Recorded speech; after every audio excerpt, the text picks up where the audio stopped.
In my last video, I reviewed Star Wars Outlaws, and to be honest, my initial impressions were pretty mixed. Now that I've spent more time with the game and most of those early technical issues are finally smoothed out, I'm starting to come around. It's not perfect, but it's definitely not as bad as you might have heard. The real issue here isn't just the bugs, it's the marketing. The trailers painted Star Wars Outlaws as this high-energy, action-packed adventure filled with explosive moments, but in reality it's a lot slower paced with a huge emphasis on sneaking and an immersive open world that the marketing just barely touched on. That disconnect between what was advertised and what was delivered didn't just set the wrong expectations for players. It likely played a big part in the game failing to hit Ubisoft's sales targets. I'm Cliffhanger DK, and in this video, I'm going to break down how Star Wars Outlaws was marketed versus what we actually got, and why that misalignment matters. Let's dive into why setting the right expectations is crucial, and how this game's marketing may have sabotaged its own success. Because of copyright, I'm not going to be showing off entire trailers without commenting on it, but we will be looking at some highlights and standout examples. Experienced gamers are well aware that cinematic trailers should be taken with a grain of salt, so for this video we will be focusing on two videos that Ubisoft themselves released, specifically to show off gameplay. Both of these are from their own events, the Ubisoft Forward presentations held around Summer Games Fest 2023 and 2024, and both are also a bit over 10 minutes long.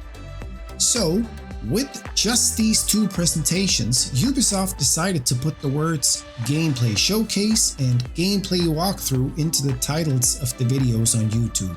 All trailers and exclusive access for IGN and marketing aside, these two videos should be the best place to get a sense of the moment-to-moment gameplay. So let's have a look and talk about it. Okay, so let's have a look at this gameplay showcase. This is from the Summer Games Fest 2023.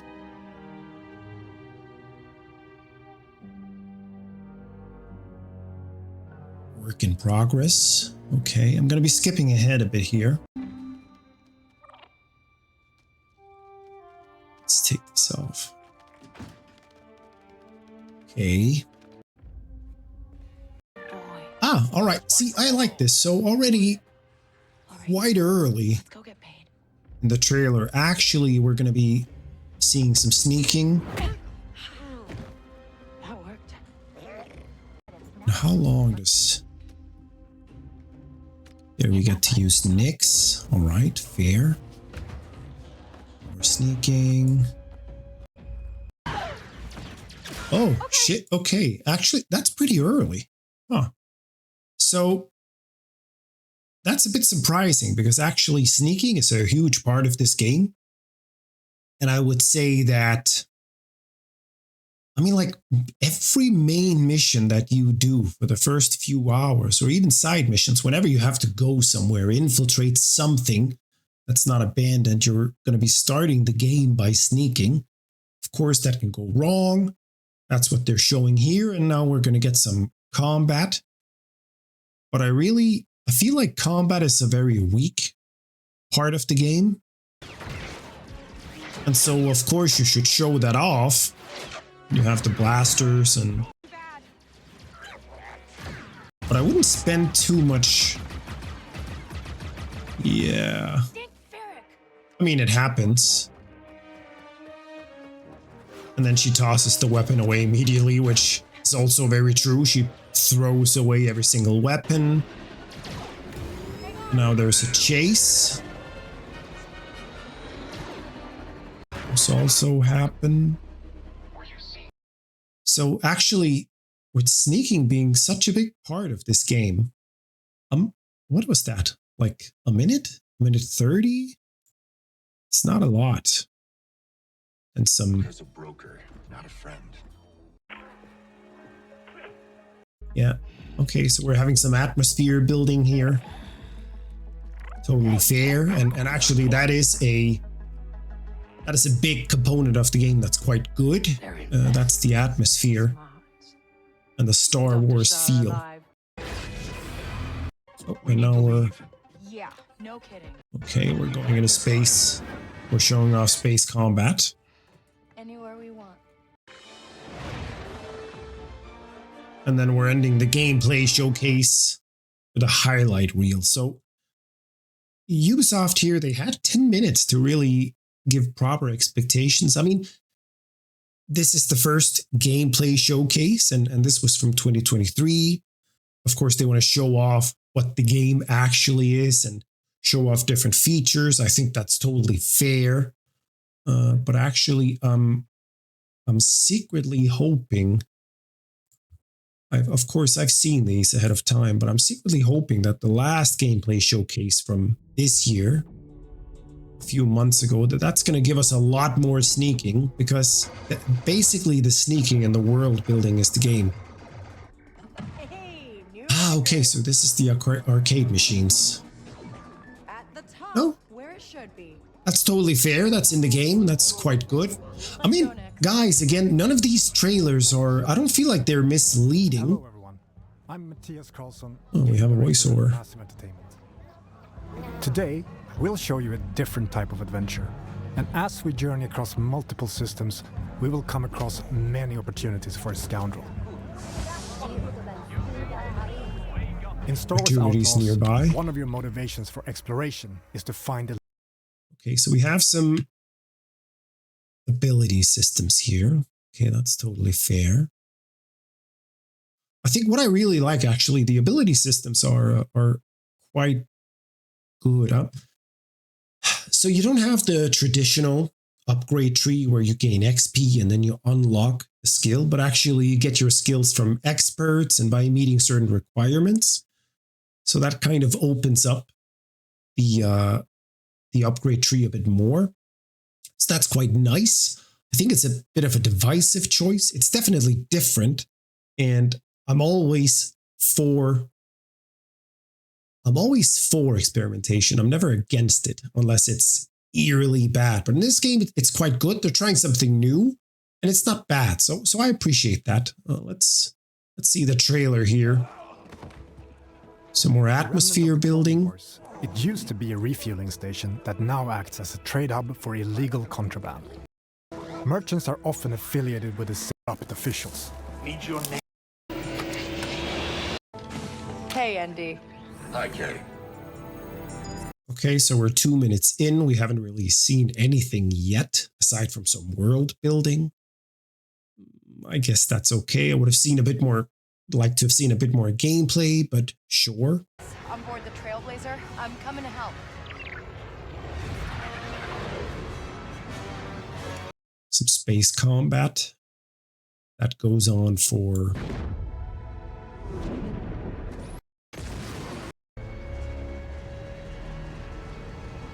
five minutes. We haven't seen much. Actually, this is a gameplay showcase. Welcome And- to legendary Mos Eisley. And so far, we've been walking around, seeing some spaceship flying, which I guess is fine.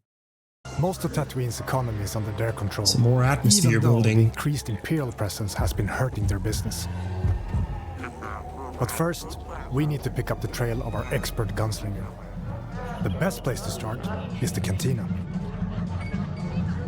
By asking around, we learn of a pirate who is deadly with the blaster and who used to work for the Hutt cartel. Okay, some more atmosphere. That's pretty cool. We've reached Then- our destination. Base infiltration. We're marking guys. We're sneaking in.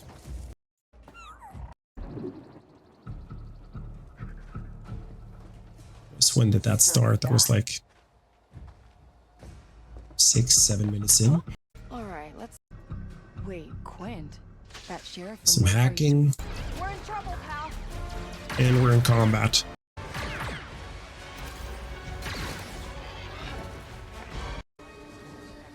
Oh shit, wow. That was a word break. Okay, there's gonna be an escape scene.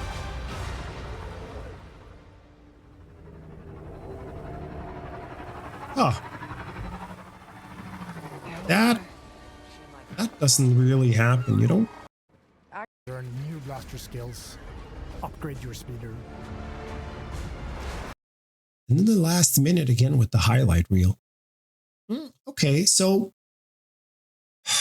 do I feel the game is misrepresented?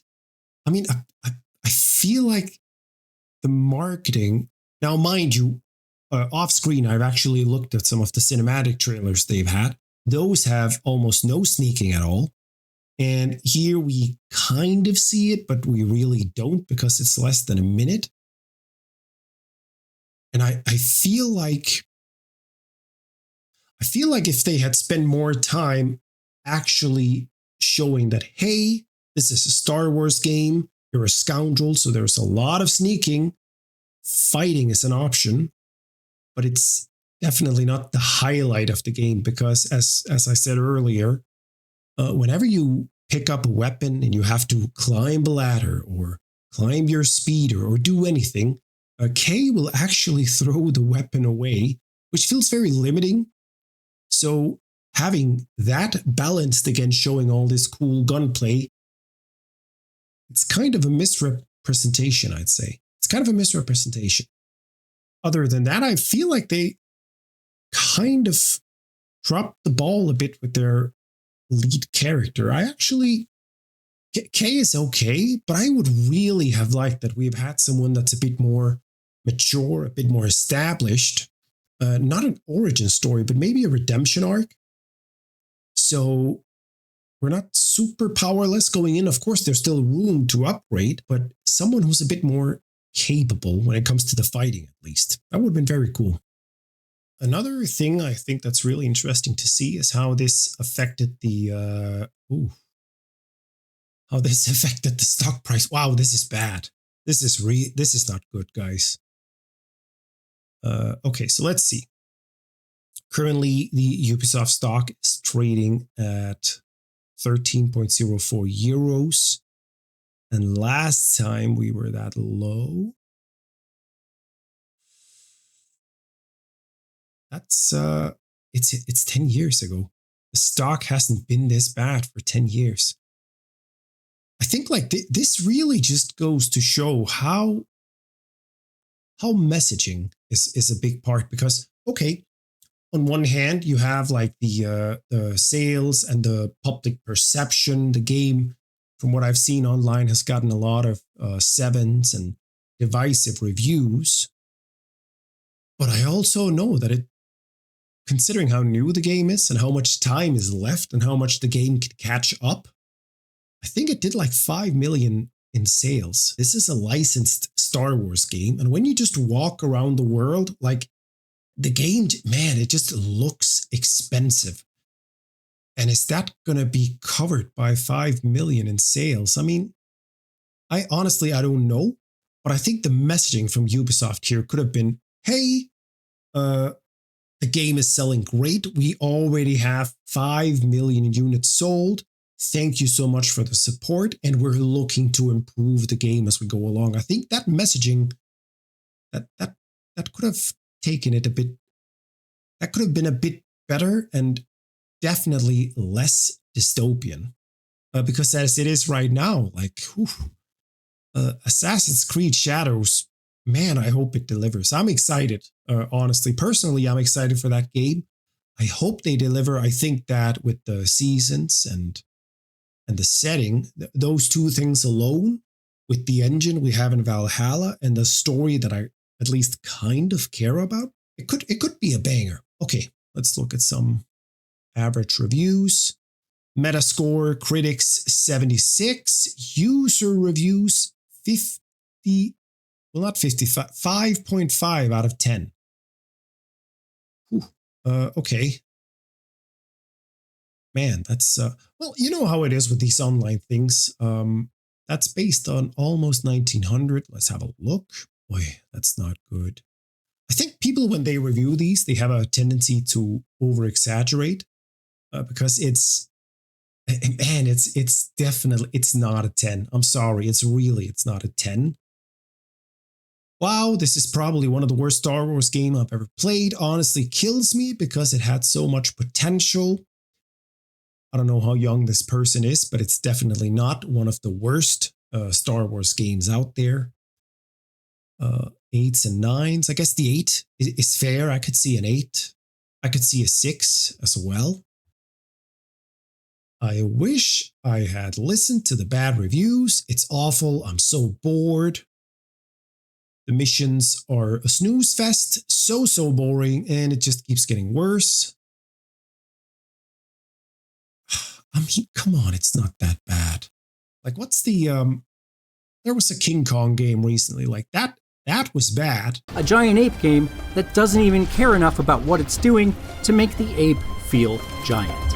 But at worst, I mean, like the Star Wars Outlaws, assuming the bugs are fixed, I think so far for me it's a solid 7. Like, it's not the greatest game in the world. It doesn't have the best mechanics, but it's a game where I want to be sucked into the world.